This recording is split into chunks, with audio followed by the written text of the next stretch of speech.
जनवरी का पहला महीना हिंदुस्तान के सनातनियों के लिए भी कुछ खास लाया है।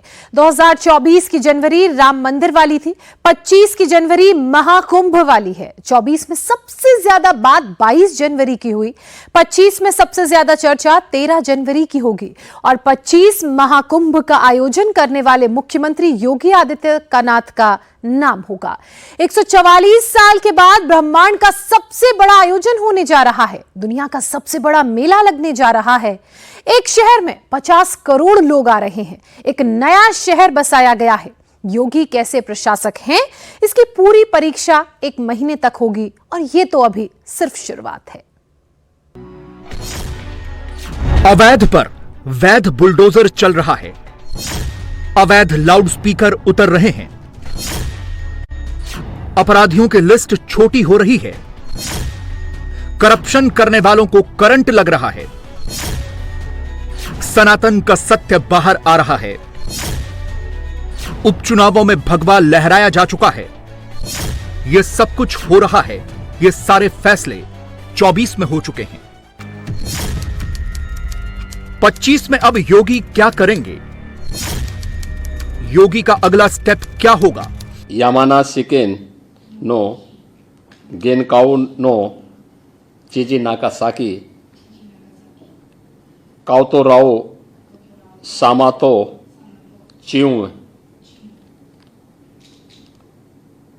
कामी सामा गौतम बुद्धा नो सेचिना उतारू पूरा देशु सोए।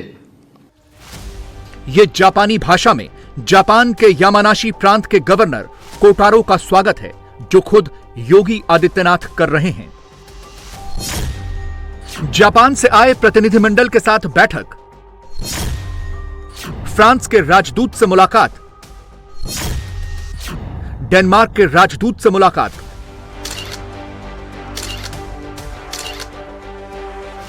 चौबीस के आखिरी 2 महीने में योगी आदित्यनाथ की आगे की रणनीति की एक झलक मिलती है।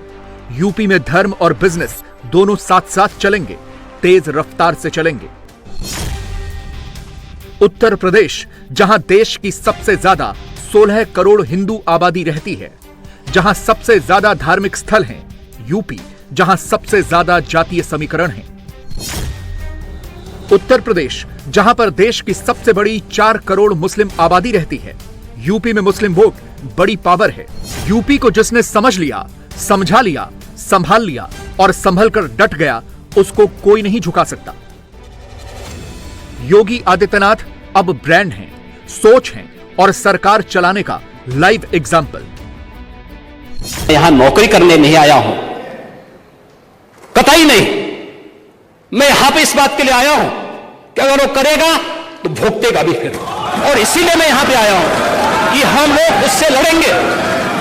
ये लड़ाई हमारी सामान्य लड़ाई नहीं है, ये प्रतिष्ठा की लड़ाई भी नहीं है। मुझे प्रतिष्ठा प्राप्त करनी होती है तो मुझसे से ज्यादा प्रतिष्ठा अपने मठ में मिल जाती है, कोई आवश्यकता नहीं मेरे लिए। लेकिन इस प्रकार के गुमराह भरे तथ्यों को लेकर क्या बातें हैं? जो लोग सोचते हैं वो योगी को समझ गए हैं, योगी को पढ़ लिया है, योगी अब क्या करेंगे ये उन्होंने कैलकुलेट कर लिया है, तो उनको अपना कैलकुलेटर फेंक देना चाहिए। क्योंकि योगी की एक खासियत है, जो वो फैसला एक बार कर लेते हैं, अगला फैसला और ज्यादा चौंका देता है। जो ये लोग जाति की राजनीति करके आपको विभाजित करना चाहते हैं, मैंने कहा था ना कि बटोगे तो कटोगे, एक रहोगे तो नेक रहोगे। कोई माई का लाल आपका बाल बांका नहीं कर पाएगा।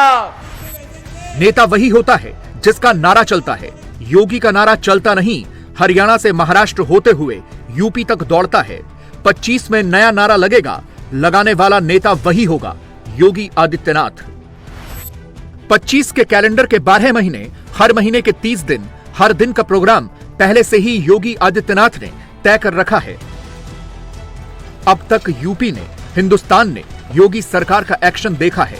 यूपी में क्राइम और करप्शन की सफाई हो रही है। अब वक्त है यूपी को नेक्स्ट लेवल में ले जाने का।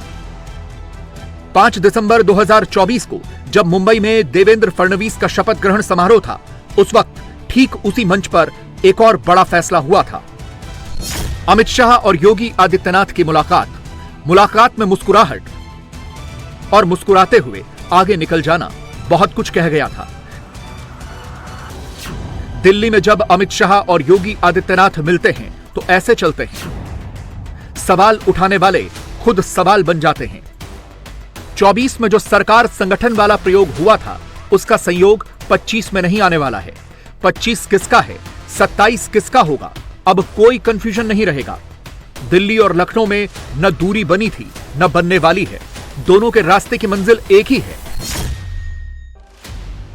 योगी मॉडल का मतलब अब तक सख्त लॉ एंड ऑर्डर, सबके लिए कानून बराबर, ऑन द स्पॉट फैसला, अवैध निर्माण पर एक्शन। अब इसमें योगी मॉडल यानी इकोनॉमी ऐड होने वाला है। इसका शंखनाद सनातन के सबसे बड़े आयोजन महाकुंभ से होगा, जिसमें इतने लोग शामिल होंगे जिसकी कल्पना तक विदेशी संस्कृति नहीं कर सकती। महाकुंभ में 60 करोड़ लोगों के आने के हिसाब से तैयारी हो रही है, यानी लगभग अमेरिका की 2 गुनी जनसंख्या, रूस की 4 गुनी आबादी, ब्रिटेन की आबादी से 9 गुना ज्यादा लोग महाकुंभ में आएंगे। और इस महाआयोजन की जिम्मेदारी योगी आदित्यनाथ के कंधों पर है। जो श्रद्धालु देश के किसी भी कोने से आएगा, वो वापस धर्म और योगी सिस्टम का उदाहरण लेकर जाएगा। विदेश के लिए महाकुंभ मास्टर केस स्टडी है। यूरोप के 500 बड़े टूर ऑपरेटर्स ने यूपी टूरिज्म डिपार्टमेंट से संपर्क किया है। यूरोप के अलावा अमेरिका, ऑस्ट्रेलिया, जापान, रूस से भी बड़ी संख्या में पर्यटकों के आने की उम्मीद है। संयुक्त अरब अमीरात और बहरीन जैसे मुस्लिम देशों से भी लोग आ रहे हैं। करीब 20 से 25 लाख तक विदेशी पर्यटक आ सकते हैं। देश और दुनिया प्रयागराज कुंभ में आने के लिए उत्सुक है। उत्तर प्रदेश और देश के इस सबसे बड़े आध्यात्मिक और धार्मिक समागम को अपनी आंखों से देखना चाहता है। 144 वर्ष के बाद महाकुंभ का यह मुहूर्त आ रहा है और इस महा समागम का साक्षी देश और दुनिया बनना चाहता है। महाकुंभ सिर्फ धार्मिक आयोजन नहीं है, बल्कि मैनेजमेंट का इम्तिहान भी। और इस टेस्ट में टॉप आने पर क्या होगा, इसका एहसास सबसे ज्यादा अखिलेश यादव को है। तभी महाकुंभ के पहले राजसी स्नान से पहले ही अखिलेश यादव कुंभ की कमियां ढूंढ रहे हैं। वैसे अखिलेश कमियां सिर्फ कुंभ में नहीं देख रहे, बल्कि अपनी पार्टी में ज्यादा गलतियां गिन रहे हैं। 24 के खेल में अखिलेश यादव पहले आगे निकले, लखनऊ से दिल्ली पहुंच गए, दिल्ली में अयोध्या को जीत कर गए। अखिलेश यादव को लगा था 24 के शुरुआती 6 महीनों में जो दिखाया है, अब यूपी में सिर्फ वही दिखेगा। लेकिन 24 के आखिरी 3 महीनों ने अखिलेश के लिए 25 सबसे मुश्किल बना दिया।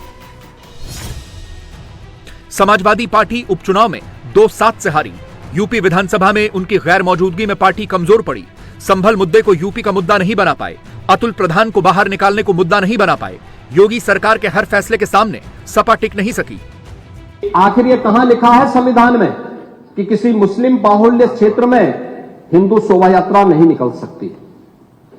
और जब आप रोकते हैं तभी हिंदू पक्ष से भी रिएक्शन आता है कि साहब हम भी नहीं जाने देंगे। भाई मुझे आश्चर्य होता है इन बातों को लेकर के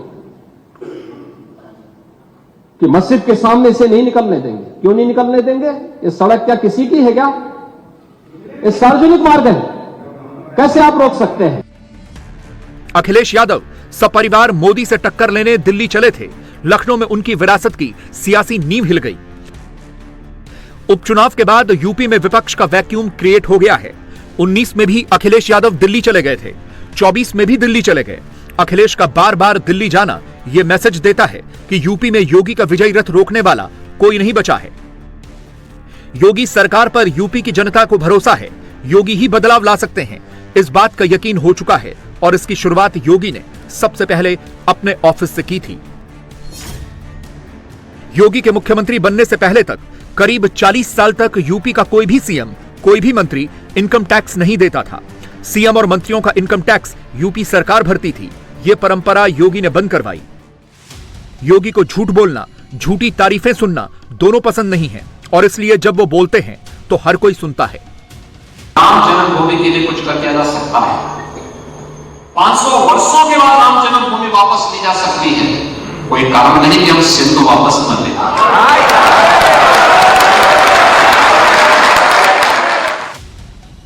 अगर 25 के इम्तिहान की बात करें तो 25 में 3 पॉलिटिकल टेस्ट होंगे। मिल्कीपुर का उपचुनाव, दिल्ली विधानसभा चुनाव, बिहार विधानसभा चुनाव। जितनी जरूरत मिल्कीपुर में योगी की है, उतने ही जरूरी योगी दिल्ली और बिहार चुनाव के लिए हैं। बटेंगे तो कटेंगे, योगी के एक नारे ने 24 का चुनावी समीकरण बदल डाला था। अब 25 की रणभूमि में योगी नया नारा देंगे कि दुनिया के अंदर अगर विश्व शांति की स्थापना करनी है तो यह सनातन धर्म ही उसको कर सकता है, केवल सनातन धर्म। और भारत के अंदर सनातन धर्म ही भारत का राष्ट्रीय धर्म है। 27 का काउंटडाउन शुरू हो चुका है। जो सवाल 24 में उठे थे वो 24 में ही शांत हो चुके।